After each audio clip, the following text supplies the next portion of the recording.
ED ने मुंबई में Covid घोटाले के सिलसिले में कई स्थानों पर तलाशी अभियान चलाया। ईडी ने बीएमसी की deputy municipal commissioner Sangeeta Hasnale, Shiv Sena Uddhav खेमे के कार्यकर्ता सूरज चौहान और कई बीएमसी ठेकेदारों के ठिकानों पर छापेमारी की है। ये घोटाला कोविड के समय का है, जब मुंबई सिविक बॉडी के ने गरीबों और प्रवासियों को खिचड़ी बांटने के लिए कई ठेकेदारों को नियुक्त किया था।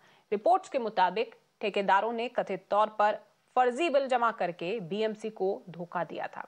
बीएमसी ने लाइफलाइन हॉस्पिटल मैनेजमेंट सर्विसेज को लगभग 32 करोड़ रुपए का भुगतान किया था, लेकिन रिपोर्ट्स के मुताबिक काम के लिए केवल 9 करोड़ रुपए की ही जरूरत थी।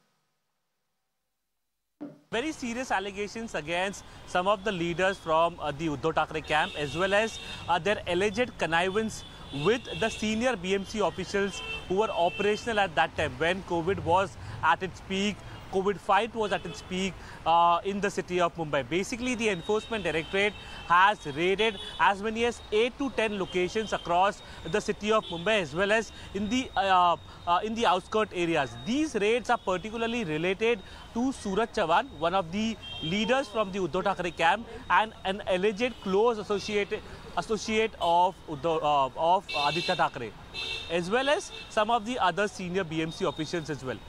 This is in connection with the Khichdi scam. Basically, the ED suspects that the money that was being given to provide meal, that is Khichdi, to the migrant workers, that was being the bills that were being produced by the BMC officers were inflated bills at that time, and the proceeds of crime were being taken by several leaders, allegedly taken by several leaders from the Uddhav Thackeray camp, as well as their nexus that was being operated with the BMC officers.